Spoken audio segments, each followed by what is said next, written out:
আরাফ খান যখন ওষুধ খাওয়ার উদ্দেশ্যে বাড়ির ভেতরে চলে গেলেন, তখন হচ্ছে আমি রিদ খানের উদ্দেশ্য করে বললাম, "আপনার বিয়ের জন্য সবাই কত চিন্তা করে, একটা বিয়ে করে নিলেই তো হয়।" এটা বলে আমি আবার মানে আহাম্মক হয়ে গেলাম যে, "আরে আমি তার সাথে তো আমার তত সখ্যতা নেই, তার সাথে আমার মোটামুটি একটা খারাপ সম্পর্ক। আমি তাকে এরকমভাবে কিভাবে বলতে পারি যে বিয়ে করলেই তো পারেন?" তো আমার কথার মানে সম্মতি দিয়ে রিদ খান বলল, "বিয়েটা তো আমি করতেই চাই বেআইন, কিন্তু মন মতো পাত্রী খুঁজে পাচ্ছি না। তবে আপনি আমার পাত্রী দেখার দায়িত্বটা নিলে অবশ্যই বিয়ে করতে রাজি। কি দেখবেন আমার জন্য পাত্রী?" এটা হচ্ছে রিদ খান বলল আমাকে। সহজ সরল আমি তখন হৃদের কথায় মাথা নাড়িয়ে সম্মতি দিলাম যে, "হ্যাঁ, আপনার কেমন মেয়ে পছন্দ?" আমার কথায় হৃদ আগের মতোই রসিয়ে রসিয়ে বলল, "এই যেমন ধরুন মেয়েটির বোকা বোকা চেহারা, সরল সহজ হাসি। আমি তো লম্বা মানুষ, তাই পাত্রী খুঁজবেন ঠিক আপনার মতো, নাটু মেয়ে। আসলে ছোট বউকে কোলে তুলে কিস করার ফিলিংসটাই আলাদা। তারপর আমার গায়ের রং ফর্সা, এজন্য পাত্রীর গায়ের রং হলুদ ফর্সা হলেও চলবে, বা আপনার মতন। তারপর এই যে আপনি আমার দিকে তাকান।" মায়ার থুতনি ধরে হৃদ হচ্ছে নিজের দিকে ঘুরায় তখন বলতেছে যে নাক, চোখ, মুখ দেখিয়ে বলল, "এই যেমন আপনার মতো নাক, ঠোঁট, মুখ, গাল, চোখের ভিতরের কালো তিল সব কিছু এরকমের হলেও চলবে। তারপর এই যে ধরুন আমি যা বোঝাতে চাইবো বউকে, সে ঠিক তার উল্টোটা বুঝবে। একদম আপনার মতন করে। আমার এইরকম গুণের পাত্রী পছন্দ। যদি আপনার অনুসন্ধানে এমন মেয়ে থাকে তাহলে অবশ্যই আমাকে জানাবেন, কেমন?" আমি অপেক্ষায় রইলাম। আসলে শীত চলে এসেছে তো, তাই বউটা খুব জরুরি। শীতের রাতের ঘুমের একটা ব্যাপার-স্যাপার আছে না? "আচ্ছা, আমি এখন আসি তাহলে বেয়াইন। আপনি একটু খোঁজাখুঁজি করে দেখেন কোথাও আছে কিনা এমন মেয়ে। ততদিন না হয় আমি আরও একটু অপেক্ষা করলাম।" কথাগুলো বলেই হৃদ খান জায়গা থেকে চলে গেল বাড়ির ভেতরের উদ্দেশ্যে। তো আমি হচ্ছে হৃদের চলে যাওয়ার দিকে তাকিয়ে থেকে মানে কনফিউজড হয়ে তাকায় রইলাম। আসলে কি সে মানে আমাকে পাত্রী দেখতে বলল? নাকি আমাকেই সে বলে গেল যে আমাকেই সে বউ বানাতে চায়? এটা নিয়ে আমি খুব একটা চিন্তায় পড়ে গেলাম।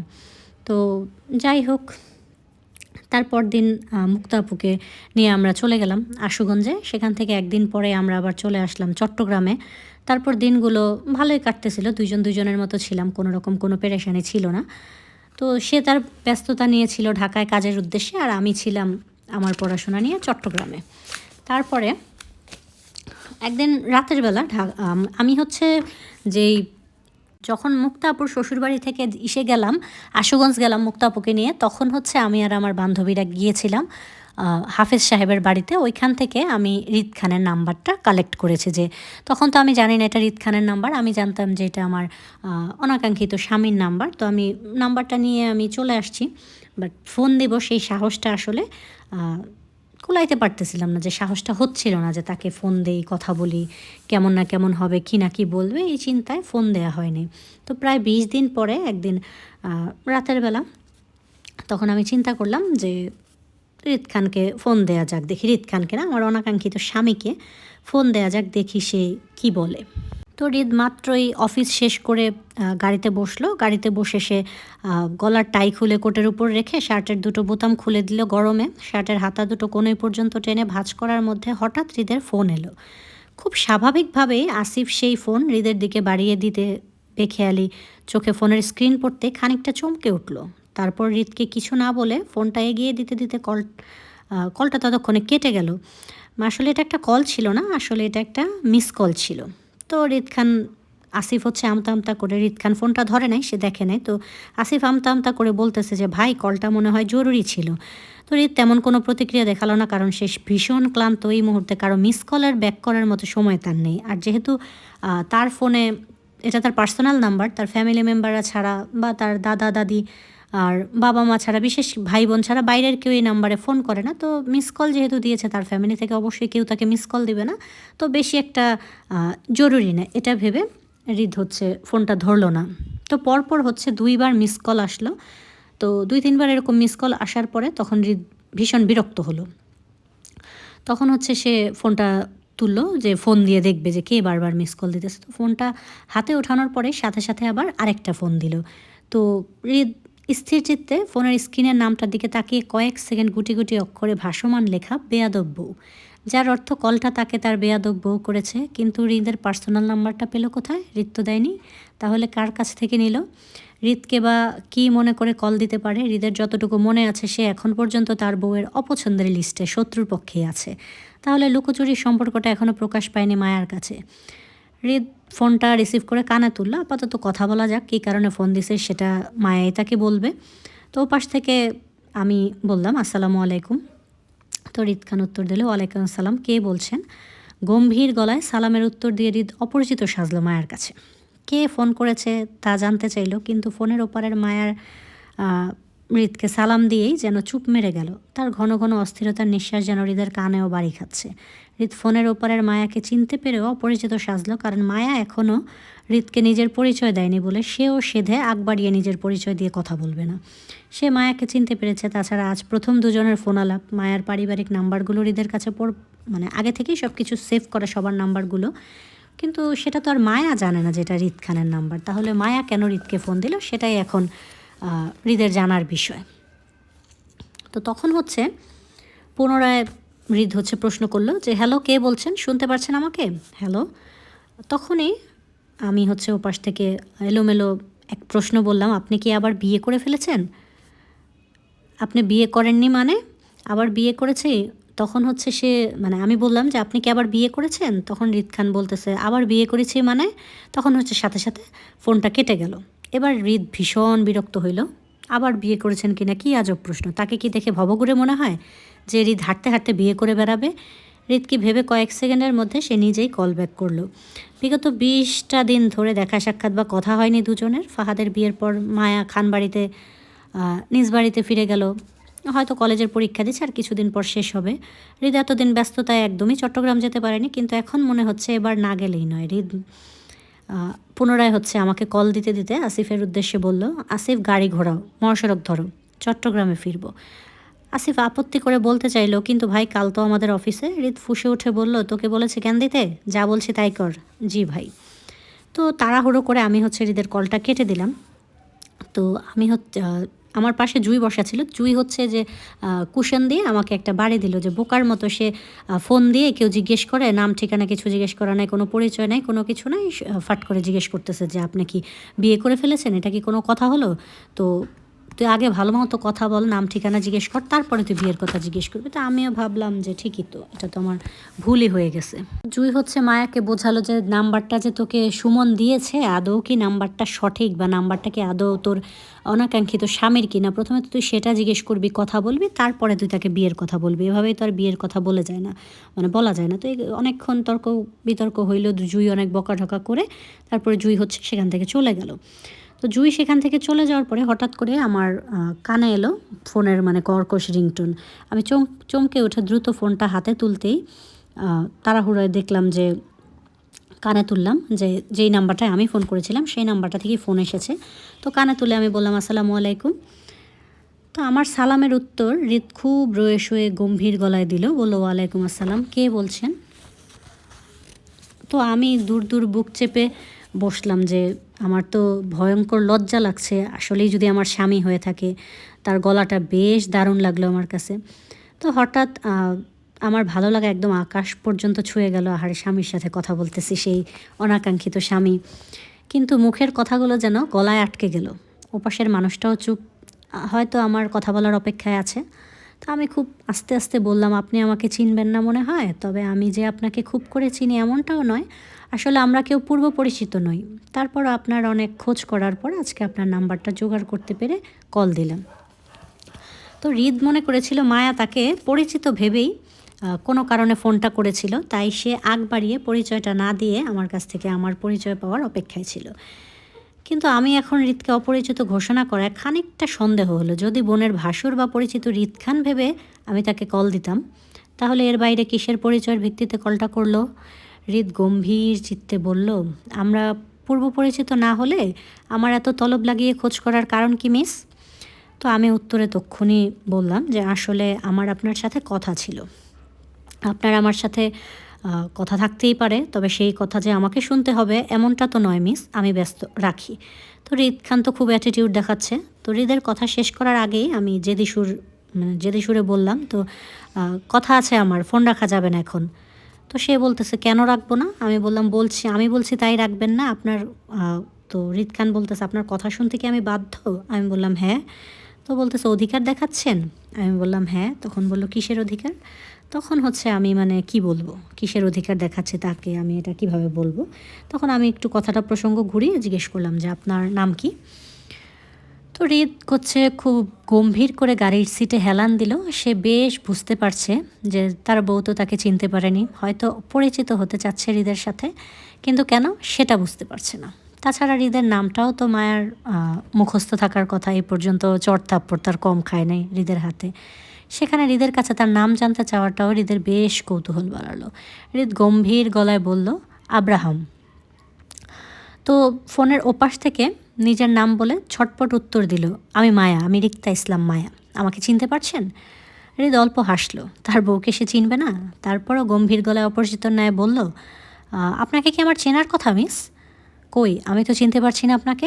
হৃদের কথায় ভীষণ কষ্ট পেল মায়া, হতাশায় বুক ভারী হয়ে উঠল তক্ষুনি।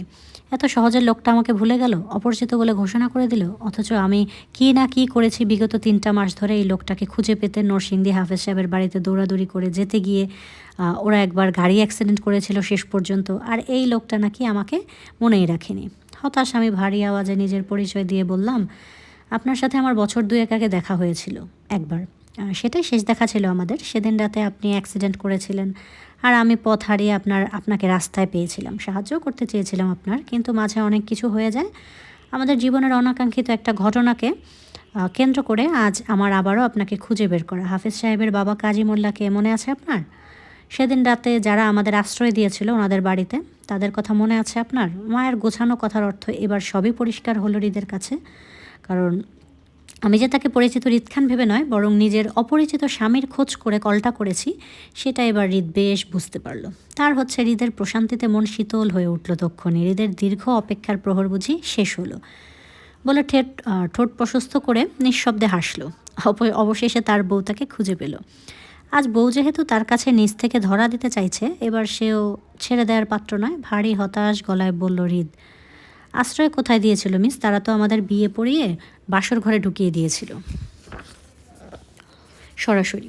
আমি অসুস্থ ছিলাম বলে বউটা সে রাতেই পালিয়েছে, নয়তো রাতে বাসর করে সকালে বউ বাচ্চা নিয়ে একেবারে বাড়িতে ফিরতাম আমি। শিট, মিস হয়ে গেল। আচ্ছা, আপনি কি কোনোভাবে আমার পলাতক বউ বলছেন? তো সাথে সাথেই হচ্ছে ফোনটা কেটে গেল ওপাশ থেকে তক্ষুনি। হৃদের বাকি কথাগুলো আর শোনা হলো না মায়ার। তো আমি হচ্ছে অতি লজ্জায় একদম আমার তো নিঃশ্বাস ঘন হয়ে গেছে। আল্লাহ, তাহলে কি যে সুমন আমাকে যে নাম্বারটা দিয়েছে সেটা আসলে সঠিক ছিল? এটা আসলে আমার সে অনাকাঙ্ক্ষিত স্বামীরই কথা। আর লোকটা কেমন নির্লজ্জভাবে প্রথমবারই কথা বলে, একদম গা শিরশির করে উঠল। মা এই লোকের সাথে কথা বলবে কিভাবে? তো আমি হচ্ছে কল কেটে দিয়েই আমার কলটা কেটে দিয়েই হৃদ খান হচ্ছে উচ্চস্বরে একদম ঝরঝর করে হেসে উঠল। কান থেকে ফোন নামিয়ে স্ক্রিনের দিকে তাকাতেই সেই হাসি আরও বেড়ে গেল। বউ তার লজ্জা পেয়েছে বলেই হঠাৎ কল কেটেছে। হৃদ ফোনের স্ক্রিনে নাম্বারটা চেপে আবারও কল মিলাতেই বেখেয়ালি চোখে পড়ল আসিফ ও ড্রাইভারের বিস্মিত চেহারার দিকে। দুজন হৃদের উচ্চ হাসিতে চমকে তাকিয়ে আছে এই দিকটায় হৃদের মুখের দিকে।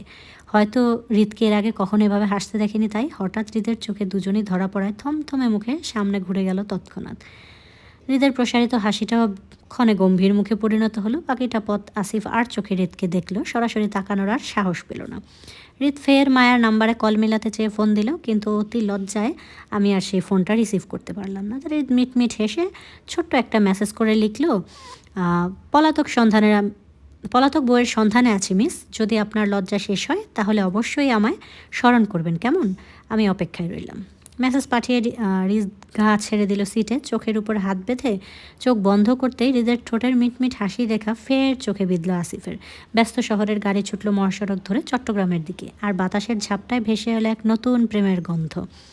সেদিন সন্ধ্যায় আমি আর হৃদকে আর ফোন দেওয়ার তেমনভাবে হচ্ছে সাহস পাইনি। লজ্জা, ভয়, অস্থিরতা সব কিছু মিলিয়ে ঝিলিয়ে ফোনটা আর করা হয় নাই। তো হৃদের গাড়ি তখন কুমিল্লা থেকে পার হয়ে ফেনীতে ঢুকেছে। সেই সময় হৃদের ফোনটা বেজে উঠলো। ওই সময়টাতে তাকে আমি হচ্ছে আবার ফোন করলাম।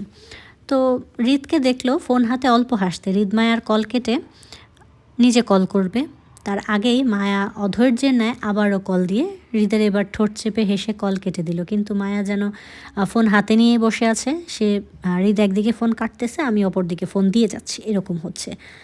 বাধ্য হয়ে তখন হচ্ছে হৃদ খান ফোনটা রিসিভ করে কানে তুলে বলল, মিস আপনার স্বামীকে কেউ নিয়ে যাচ্ছে না ম্যাডাম, একটু ধৈর্য ধরুন, আমাকে অন্তত কলটা ব্যাক করতে দিন।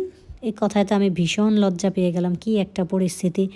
তো আমি কলটা কেটে দিয়ে ফোনটা হাতে নিয়ে ফোনের স্ক্রিনে তাকিয়ে রইলাম কয়েক পলক। সময় নিয়ে আস্তে ধীরে সে আমাকে কল দিল, পরে আমিও একদম ঠান্ডা মাথায় আস্তে ধীরে ফোনটা রিসিভ করলাম, তাড়াহুড়ো না করে। তারপরে আমি হচ্ছে সুন্দর করে সালাম দিলাম, আসসালামু আলাইকুম। তো হৃদ খান সালামের উত্তর দিয়ে বলল, ওয়ালাইকুম আসসালাম, ভালো আছেন? আমি বললাম, জি আছি, আপনি? বলল, জি ভালো। তারপর দুইজনেই চুপ।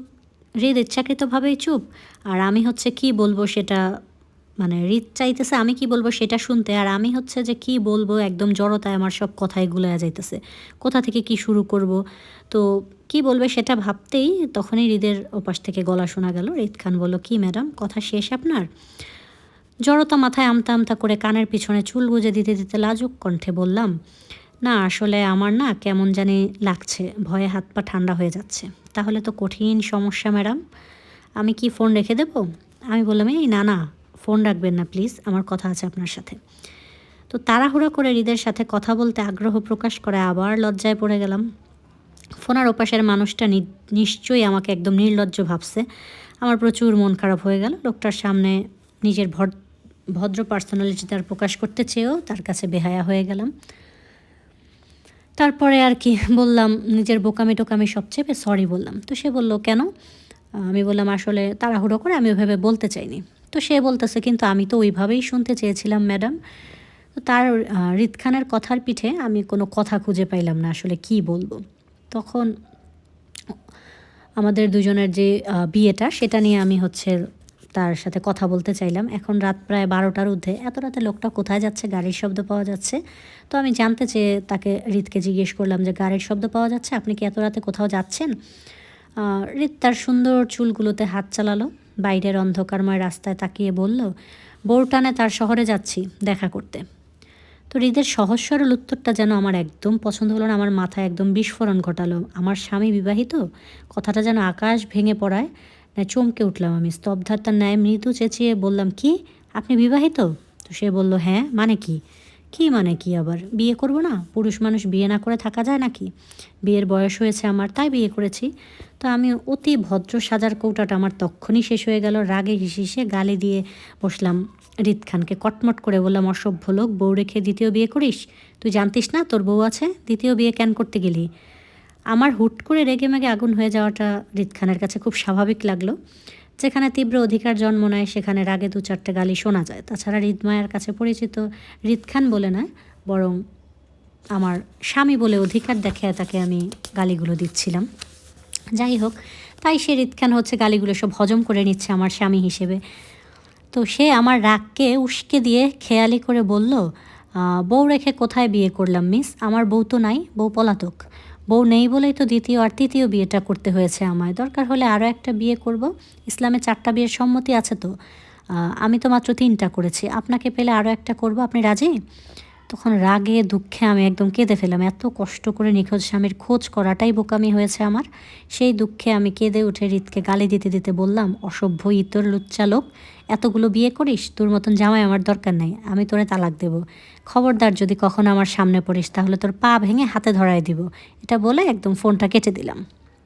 তো ওপাশ থেকে যে হৃদ খান মানে কি বলল সেটা আর আমার শোনা হলো না। রাগে দুঃখে আমি একদম কেঁদে বারান্দার ফ্লোরে বসে হাত পা ছড়াছড়ি করে কান্নাকাটি শুরু করলাম। তো আমার স্বামীকে ঘিরে যে ভালোবাসাটা আমার জন্ম হয়েছিল মনে মনে, সেটা একদম এক মুহূর্তেই সব ভেঙে গেল। ভালোবাসাটা ভুল মানুষের প্রতি হয় কান্না বাঁধ ভাঙল মায়ার। গুমড়ে ওঠা কষ্টে ফুপিয়ে ফুপিয়ে কাঁদলো বাকিটা রাত। হৃদ বেশ ফুরফুরে মেজাজে ফোনটা পাশে রাখলো। সে জানে এখন তার বউ কাঁদবে, স্বামীর বিরহে কাঁদুক, এতে সে মোটেও কষ্ট পাচ্ছে না, বরং ভীষণ শান্তি অনুভব করছে। যাক, আজকের রাতটা তার শান্তিতে কাটবে। সামান্য মিথ্যা বিয়ের সংবাদটা শুনে তার বউ কতটা খেপল হৃদের উপর, শেষ পর্যন্ত গালিও দিল, ভবিষ্যতে পা ভেঙে ফেলার হুমকি পর্যন্ত দিল।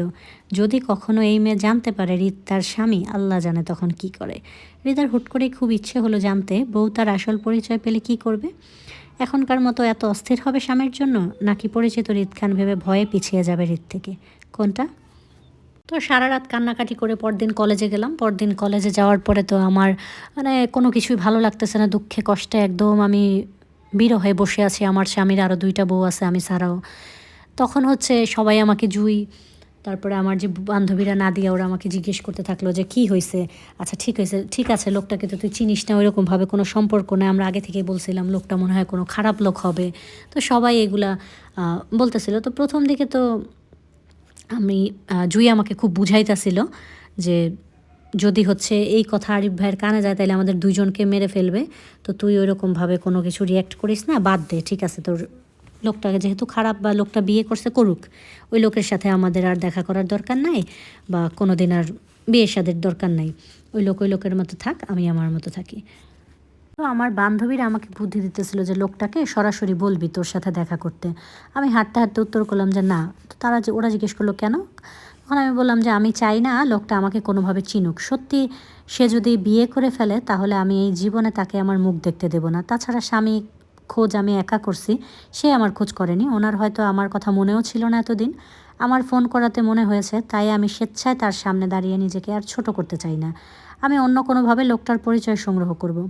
তো আমার ঘুরিয়ে পেঁচিয়ে কথায় অধৈর্য হলো শ্রেয়া। আগের ন্যায় বলল, "কিন্তু কিভাবে? তুই তো কিছুই জানিস না লোকটার সম্পর্কে, তাহলে খুঁজবি কিভাবে?" আমি হাঁটতে, হাঁটতে শ্রেয়াকে আর নাদিয়াকে কৌতূহল ভরা মুখটার দিকে তাকিয়ে বললাম, "লোকটার নাম আব্রাহাম। ঢাকা থাকেন। তার ফোন নাম্বারটাও আছে আমার কাছে। তাছাড়া হাফেজ সাহেবের ছেলে সুমন বলেছিল, লোকটা নাকি অনেক প্রভাবশালী কেউ। নিশ্চয়ই এই ফোন নাম্বারটা দিয়ে ওনার তথ্য জোগাড় করতে পারবো আমি।"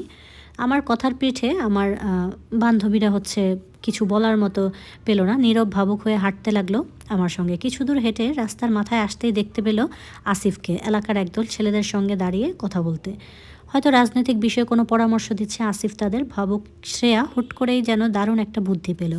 আমার সমস্যার সমাধান করতে চেয়ে উৎফুল্লতায় বলল, "এই মায়া, শোন শোন, আমার মনে হয় তোর আসিফ ভাই থেকে সাহায্য নেওয়া উচিত। উনি তো ঢাকা থাকেন, হৃদ ভাইয়ের সঙ্গে সব কিছু চেনেন। তোর স্বামীর নাম আর নাম্বারটা আসিফ ভাইকে দিলে উনি নিশ্চয়ই তোর স্বামীকে খুঁজে বের করতে পারবেন। আমার কী মনে হয় জানিস? তোর স্বামী তো প্রভাবশালীদের কেউ একজন, তাই না? এমনটাও তো হতে পারে আসিফ ভাইয়াদের সাথে তোর স্বামীর পূর্ব পরিচয় আছে। তোর স্বামীর নাম বলাতে আসিফ ভাই চিনে ফেলল।" তো শ্রেয়ার কথায় আমার কাছে যুক্তিসঙ্গত মনে হলো। তো মানুষ বলে না, বিপদে পড়লে বাঘ মহিষ এক ঘাটে জল খায়। আমার দশাও তেমন হলো। অসহায় আমি স্বামী খুঁজে দিশেহারা হয়ে আসিফ ভাইকে উত্তম মনে করলাম সাহায্যের জন্য। কিন্তু হৃদের ভয়ে আমতা আমতা করে বললাম, "আসিফ ভাইকে বললে যদি রিস্কে পড়ে যাই, হৃদ খান লোকটা এমনিতেই আমাকে পছন্দ করে না। তারপর আবার এখন ওনার আমাদের সাথে নতুন আত্মীয় হইছে। তো কোনোভাবে আমার বিয়ের খবরটা যদি আপুর কানে ফাঁস করে দেয় তাহলে বিপদে পড়ে যাব।" তো শ্রেয়া হচ্ছে অসম্মতি জানিয়ে বলল, "আরে বিষয়টা উল্টোভাবে দেখ। তুই এমনিতেই রিস্কে আছিস। চাইলেও তোকে এই বিষয়ে সাহায্য করতে পারবে এমন কেউ নেই। তাছাড়া আমি হৃদ ভাইকে চিনি। উনি রাগী, গম্ভীর মানুষ হতে পারে, কিন্তু কারো পার্সোনাল বিষয়ে ওনাকে আমি কখনো ইন্টারফেয়ার করতে দেখিনি আজ পর্যন্ত। হৃদ ভাই আমাকে আ আমাদের কারো পার্সোনাল লাইফে কোনো দিনও ইন্টারফেয়ার করে না। আসিফ ভাইকে সামনে দেখা যাচ্ছে, আগে দেখা করি, তারপর সাহায্য চাইবো, চল।" যখন আসিফের সামনে হচ্ছে আমরা সবাই গেলাম। এখন আসিফ ভাইয়ের সাথে এর আগে কখনো আমাদের কথা হয় না। কি বলবো? তো আমরা একজন আরেকজনকে খোঁচাখুচি করতেছিলাম। এর মাঝে শ্রেয়া ভাবছে আমি হয়তো ওকে সব কিছু বলে দিতে বলছি। ও করছে কি, হুট করে সব আসিফ ভাইকে গড় করে একদম বলে দিল। ঈদ খান তো চিটাগাং আসছে। রাস্তার পাশ ঘেঁষে ছোট্ট একটা কফি শপ। হৃদ সেই কফি শপের ভিতরে না বসে বাহিরের একটা টেবিলে বসলো। আসিফ তার পাশেই থমথমে মুখে দাঁড়িয়ে একবার গুরুগম্ভীর হৃদের দিকে তাকালো, তো অন্যবার কাচুমাচু করে বসে থাকা মায়ার দিকে তাকালো। কারণ হচ্ছে আসিফ তখন মায়াকে আমাকে আর কি হৃদ খানের কাছে নিয়ে গেছে যে, "আমি আপনার হেল্প না করলেও ভাই হয়তো আপনার কোনো হেল্প করতে পারবে।" তো শ্রেয়া নাদিয়া দুজনই হৃদের দুপাশের চেয়ারে দুটোতে বসা। মায়া আমি আমি লজ্জা, ভয়, জড়তায় চুপ থাকলেও শ্রেয়া নাদিয়া দুজন মিলে অসংখ্যবার হৃদকে বলে ফেলেছে আমার নিখোঁজ স্বামীর সন্ধান দেওয়ার বিষয়টা। আসলে এই মুহূর্তে হৃদের কী রিয়াকশন দেওয়া উচিত সেটাও বুঝল না সে। হৃদের মতন একজন বিচক্ষণ মানুষ কেবল বেকুব বনে বসে রইল। মূলত হৃদের কালকম্বীয় ধারণাতে ছিল না তার খোঁজে তার বউ তারই কাছে সাহায্য চাইতে চলে আসবে। এই গোটা বিষয়টা হৃদকে বেশ বড়সড় আকারের একটা চমক দিয়েছে। হৃদ তো তীব্র শকড। এক মুহূর্তের জন্য রিয়াকশনবিহীন কেমন বেকুব বনে ছিল। আসলে অতিরিক্ত শকড হলে হৃদ তৎক্ষণাৎ মুখ খুলে কথা বলতে পারে না। কেমন চুপ করে যায়। যেমনটা হয়েছিল প্রথম যেদিন হৃদ আসিফের মুখে মায়ার পরিচয় সম্পর্কে জানতে পেরেছিল, সেদিন সাথে শুনেছিল মায়া অ্যাক্সিডেন্ট করে হৃদকে খুঁজতে গিয়ে মায়া মারা গিয়েছে। তখন হৃদ এক মুহূর্তের জন্য ঠিক আজকের মতন করেই চুপ করে গিয়েছিল। মূলত হৃদের গলা চেপে গিয়েছিল অতিরিক্ত শকটে। তবে সেদিন বউয়ের মৃত্যু সংবাদে হৃদ অতিরিক্ত টেনশনে হার্ট অ্যাটাক করলেও আজকে ব্যাপারটা হলো সম্পূর্ণ ভিন্ন। আজ তার টেনশন হচ্ছে না, বরং বউয়ের চোখে মুখে তাকে খুঁজে পাওয়ার জন্য যে ব্যাকুলতা ছটফট ছিল সেটা হৃদকে পৈশাসিক শান্তি দিচ্ছিল। হৃদ মায়ার ভয়ার্ত কাচুমাচু মুখটার দিকে তাকিয়ে শুরু থেকে সবটা শুনল শ্রেয়ার মুখে। পুরো বিষয়টা ক্লিয়ার হতে হৃদ কেমন গা ছেড়ে হেলান দিয়ে বসলো চেয়ারে। বউয়ের টানে রাতে এসেছিল সে চট্টগ্রামে। সকালের দিকে ঘুমিয়েছিল বউ বলে বউয়ের সাথে দেখা করতে পারেনি। এখন কাট দুপুর, মায়ার পরীক্ষা শেষ। তার ভাবনা ছিল এখন মায়ার সাথে দেখা করার, কিন্তু তার আগেই মায়া আগ বাড়িয়ে দেখা করতে আসে হৃদের সাথে, তাও নিখোঁজ স্বামীর সন্ধানে। গোটা বিষয়টাই অনাকাঙ্ক্ষিত ছিল হৃদের জন্য। তাছাড়া তাদের দুজনের বিয়েটা নিয়েও হৃদের মনে কিছু প্রশ্ন ছিল, কিন্তু হৃদ কখনো সরাসরি প্রশ্নগুলো মায়াকে করতে পারছিল না, কারণ হৃদের পরিচয়টা মায়ের কাছে ছিল না বলে। তাই তবে আজ সুযোগ বুঝে হৃদ মায়াকে মনে জমানো প্রশ্নগুলো করতে চাইল। জানতে চাইল কেন সেদিন রাতে হৃদকে অসুস্থ অবস্থায় ফেলে সে পালিয়ে গেল, কেন সেদিন রাতে পর আমি আর হৃদের খোঁজ করিনি, কেন হৃদের পরিচয়টা আমি এখনও জানি না। না জেনে বা কীভাবে আমি অপরিচিত হৃদকে বিয়েটা করে নিলাম সেদিন। তাছাড়া সেদিন রাতে হৃদ অসুস্থ থাকলেও আমি তো সুস্থ ছিলাম। তাহলে সেদিন রাতে আমি সরাসরি তাকে দেখার পরও এখন কেন তাকে আমি চিনতে পারছি না? তো এই প্রশ্নগুলো তার মাথায় ঘুরঘুর করতেছিল। যদি সেদিন রাতে স্বামীকে ছেড়ে পালিয়ে যাওয়ার ছিল, তাহলে এখন কেন হুলস্থুল পাকিয়ে এদিকে ওদিকে দৌড়াদৌড়ি করছে আমার মানে আমি হৃদের তথ্যের জন্য এরকম করতেছিস? তো এত প্রশ্ন তার মাথায় তখন চলতেছিল। তো হৃদকে তো প্রথম দেখাই চিনে যাওয়ার কথা। যদিও হৃদের সেদিন রাতে হুঁশ ছিল না, তারপরও সে সেদিন রাতে মায়াকে যতটুকু দেখেছিল, পরে তাদের দুজনের প্রথম দেখাই মায়াকে পুরোপুরি চিনতে না পারলেও সন্দেহের তালিকায় রেখেছিল মায়াকে, এই ভেবে যে এই মেয়েটাই হবে হয়তো সেদিন রাতের সেই মেয়েটি যার সাথে তার অনাকাঙ্ক্ষিত বিয়েটা হয়েছিল। তো হৃদ সন্দেহের বশে আজ এই পর্যন্ত আসলো, জানতে পারলো তার ধারণাই ঠিক ছিল, অথচ তার বউ সরাসরি তাকে দেখেও চিনতে পারছে না। এই বিষয়টি কেমন অদ্ভুত ঠেকল হৃদের কাছে। সেজন্য মূলত হৃদ সুযোগ বুঝে এখন সকল প্রশ্নগুলো মায়াকে করতে চাইল, কিন্তু তারপরও আমাকে তার আসল পরিচয় আপাতত দেবে না সে। অন্তত বউ তার যতদিন না পর্যন্ত নিজ থেকে হৃদকে খুঁজে পাবে, ততদিন কপাল কুঁচকে হৃদ মায়ার দিকে তাকিয়ে প্রথম প্রশ্নটা করে বলল, কি এমন পরিস্থিতি ছিল যে স্বামীর মুখ দর্শন না করেই সোজা বিয়ে করে ফেললেন? তো হৃদের স্বাভাবিক কণ্ঠের প্রশ্ন চট করে মুখ তুলে তাকালাম আমি। সবগুলো উৎসুক দৃষ্টি আমার দিকেই তাক করা। সবাই প্রশ্নটার উত্তর চায় এখন। আমি জড়তা ইতস্তত বোধ করলো উত্তরটা দিতে। হৃদ তখনও মায়ার দিকে প্রহর দৃষ্টিতে তাকিয়ে। শ্রেয়া আমার ইতস্ততা বুঝে হৃদের প্রশ্নের উত্তর দিতে চেয়ে বলল, আসলে ভাই ওদের টেবিলের উপর হৃদের হাতটা ইশারায় শ্রেয়াকে থামিয়ে দিয়ে হৃদ শক্ত গলায় ধমক দিয়ে বলল, তুই উত্তর দিচ্ছিস কেন? প্রশ্নটা কি তোকে করেছি? তুই ছিলি সেদিন রাতে ওর সাথে? তো হৃদের শক্ত গলায় দমে যায় শ্রেয়া, আগ বাড়িয়ে আর মুখ খুলল না। সে হৃদ যে শক্ত ধাঁচের মানুষ, দেখা গেল শ্রেয়া যদি আবার আগ বাড়িয়ে মায়ার হয়ে উত্তর দিতে গেল, তখন গালের মধ্যে দিল হৃদ একটা থাপ্পড় বসে। তো শ্রেয়া একদম চুপ করে গেল। আমার উত্তরটা আমিই দিলাম। আমি বললাম, আসলে সেদিন রাতে ওই লোকটাকে আমার ওইভাবে দেখার সুযোগ হয়নি। নিজের পরিবারের লোকদের থেকে বিচ্ছিন্ন হয়ে আধার রাতে আমি পথ হারিয়ে দিশেহারা ছিলাম। লোকটাও অ্যাক্সিডেন্ট করে সেদিন রাস্তায় পড়েছিল, কপাল ফেটে ওনার মুখ ঢেকেছিল রক্তে। রাতে অন্ধকারে ঝড়ঝাপটায় যতটুকু দেখেছিলাম তাকে, সেটা আমার এখন আর অতটা মনে নেই। তাছাড়া পরিস্থিতি এমন ছিল যে আমার ভাবনাতেও ছিল না লোকটাকে মনোযোগ দিয়ে দেখব বলে। আমি ছোট মানুষ ছিলাম। তারপর পথ হারিয়ে একটা অ্যাক্সিডেন্টের মানুষকে নিয়ে ভয় পেয়ে গেছিলাম। ওই লোকটার হয়তো সুগারের সমস্যা ছিল, সেজন্য ঠিকঠাক দাঁড়াতে পর্যন্ত পারতেছিল না। ওই পরিস্থিতিতে লোকটার মুখ আমি কতটুকু দেখেছিলাম সেটা এই মুহূর্তে আমার মনে নেই। বিগত 2 বছর হয়েছে আমাদের বিয়ের, অনেকটা সময় চলে যাওয়ায় ওই লোকটার মুখ আমি একদমই ভুলে গেছি। এখন আমার আর মনে নেই। তবে যতটা মনে আছে, লোকটা বেশ লম্বাটে আর বলিষ্ঠবান টাইপের ছিল। তাকে সামলাতে আমার বেশ হিমশিম খেতে হয়েছিল। মায়া কথাগুলো শেষ করতে হৃদের দ্বিতীয় প্রশ্নটা আসলো, ফেস মনে নেই? তাহলে পরিচয় কেন নিলেন না?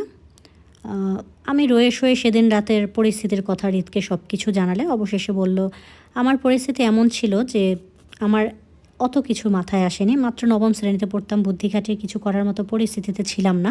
আমি ভীষণ ভয় পেয়ে গিয়েছিলাম একটা অপরিচিত অসুস্থ মানুষকে নিয়ে, আবার কতগুলো পরিচিত লোকদের মাঝে পড়ে। তারপর আবার সেই অপরিচিত মানুষগুলো আমাদের সাহায্যের আগে প্রথমে আমার চরিত্রের দিকে আঙ্গুল তুলে কেন হুমকি ধমকি দিয়ে এক প্রকার ভয় দেখিয়ে আমাদের বিয়েটা দিয়ে দিল। তো সব কিছু মিলিয়ে আমি হচ্ছে একদম কি করব বুঝি নাই, বা স্বামীর কাছ থেকে পরিচয় নেওয়াটাও আমার দরকার সেটাও আমার মাথায় ছিল না। এটা আমি বললাম রিত খানকে। তো আমার দীর্ঘ কথার অতলেই রিত খান তৃতীয় প্রশ্নটা করলো, তাহলে আপনার স্বামীর কাছ থেকে কেন জানতে চাইলেন না তার পরিচয় সম্পর্কে? তখন আমি বললাম ওই লোকটাকে সাহায্য করতে যেয়ে আমি এত বড় বিপদে পড়লাম, তারপর সে আমাকে সাহায্য না করে চুপচাপ বিয়ে করে নিল বলে রাগে আর ভয়ে স্বামীর পাশ ঘেঁষিনি সে রাতে। দূরে দূরে ছিলাম। সে রাতে হাফেজ সাহেবের বউয়ের ফোন থেকে আরিফ ভাইকে কল করে শেষ রাতের দিকে আমি পালিয়ে এসেছিলাম সেখান থেকে, যেন লোকটা সকালে হুঁশ ফিরে পেলে আমাকে আর খুঁজে না পায়। তো রিত খানের চতুর্থ প্রশ্ন ছিল, তখন স্বামী থেকে পালিয়ে বাঁচতে চাইলেন, এখন কেন তার খোঁজ করতে চাইছেন? তখন আমি ভীষণ ভয় পেয়ে পালিয়ে গিয়েছিলাম। আমার চারপাশে সবাই অপরিচিত ছিল বলে আমার মনে হচ্ছিল সেখানে আমি সেফ না। নিজের জীবনের তাগিদে পালিয়ে গিয়েছিলাম, কিন্তু ইদানিং মনে হচ্ছে লোকটাকে আমার খোঁজা দরকার। সেজন্য বেশ কয়েকবার নরসিংদী গিয়েছি, হাফেজ সাহেবের বাড়ির লোকেশন অনেক কষ্ট খুঁজে বের করি, কিন্তু এত কিছুর পরও আজ পর্যন্ত লোকটার সম্পর্কে তেমন কোনো তথ্য বের করতে পারলাম না, শুধু নাম আর নাম্বারটা ছাড়া। হাফেজ সাহেব কিছুতেই আমাকে ওই লোকটার নামটা বলেননি। আমি অনেক অনুরোধ করেছিলাম ওনাকে, তারপর তিনি বলেননি আমাকে, শুধু বলেছে কোনো এক প্রভাবশালী লোক নাকি আমার স্বামী। আমার মনে হচ্ছে ওই লোকটা কোনো গুন্ডা বা খারাপ টাইপের মানুষ হবেন, সেজন্য হাফেজ সাহেব ওনার নামটা বলতে ভয় পাচ্ছেন। কিন্তু আমি হাফেজ সাহেবকে এটাতে বোঝাতে অক্ষম হলাম যে আসলে আমার স্বামী যদি খারাপও হয় তারপরেও আমার তার সন্ধান চাই। চাই মানে চাই। স্বামী নামক লোকটা খারাপ হতে পারে এমনটা জেনে বুঝেই আমি তাকে খুঁজছি এতদিন ধরে। এবার আপনার সাধ্যে থাকলে আমাকে একটু সাহায্য করুন, ওই লোকটার তথ্য জোগাড় করে দিতে পারবেন? বেশ কিছু জানতে চাই না, শুধু ওই লোকটা কে সেটা বললেই চলবে। এটা হচ্ছে আমি রিত খানকে বললাম। তো রিত খান আমার এই কথার পিছনে আমাকে জিজ্ঞেস করলো, তো স্বামীর সন্ধান নিয়ে কি করবেন? শুনলাম আপনার স্বামী নাকি আরও দুটো বিয়ে করেছে, কথা কি সত্য? আর তৃতীয় বউ হওয়ার ইচ্ছা আছে নাকি? তো হৃদের সহজ কথাটা আমি সহজভাবে নিতে পারলাম না। গুমরে ভিতরকার কষ্টগুলো একদম যেমন গলা চেপে ধরলো। ভীষণ কষ্টে কান্না পেল, কিন্তু হৃদের সামনে কেঁদে নিজের দুর্বলতা তো প্রকাশ করতে চাই না, হৃদ ওর আত্মীয় হয়। তারপর আবার আমার সাথে হৃদের বনাবনিও হয় না তেমন একটা, এখন আবার তার সামনে কান্নাকাটি করবে, এগুলো নিয়ে সে আবার পরে আমাকে কথা শোনাবে। তো আমার যতটুকু সম্ভব হৃদের সামনে নিজের ভেতরকার পরিস্থিতিটা তাকে না জানিয়ে শুধু সাহায্য চাইব।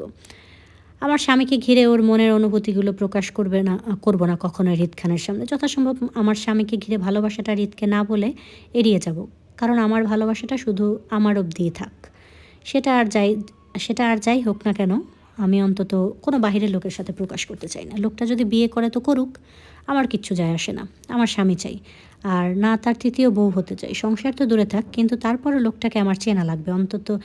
অত্যন্ত ডিভোর্সের জন্য হলেও আমার লোকটাকে লাগবে। ডিভোর্স না হলে আমি অন্য কোথায় বিয়ে বসতে পারবো না। আমাদের ধর্মে নেই বিবাহিত মেয়েদের স্বামী থাকা অবস্থায় দ্বিতীয় বিয়ে করা। তাছাড়া আমি লোকটার জন্য সারা জীবন বসে থাকতে পারবো না।